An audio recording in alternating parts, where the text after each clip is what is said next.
Hello welcome to my channel. మనం హోటల్స్కి వెళ్తాం కదండి బ్రేక్ఫాస్ట్ చేయడానికి.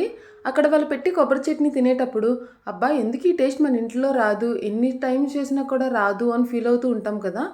ఇప్పుడు మీరు అలా ఏం ఫీల్ అవసరం లేదండి. ఎందుకంటే ఆ టేస్ట్ ఎలా వస్తుందో ఆ సీక్రెట్ రెసిపీ కూడా నేను చెప్తాను, చూసేసేయండి. కడాయిలో ఆయిల్ వేయకుండా కొన్ని పల్లీలు అలాగే కొంచెం పచ్చిమిర్చి కూడా వేసుకొని డ్రై రోస్ట్ చేసుకొని తీసి మిక్సర్ జార్లో వేసుకోండి. సేమ్ కడాయిలో కొంచెం మినప్పప్పు అలాగే శనగపప్పు కూడా వేసుకొని ఎర్రగా ఫ్రై చేసుకొని అది కూడా మిక్సర్ జార్లో వేసుకోండి.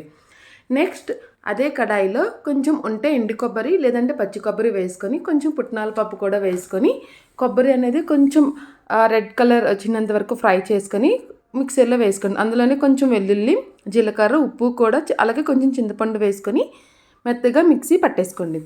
ఇలా మిక్సీ పట్టేసుకొని తీసేసుకొని మీరు దోశ, ఇడ్లీ ఆర్ ఉప్మాతో కూడా ఎంజాయ్ చేయొచ్చు. అంతే అండి, సింపుల్.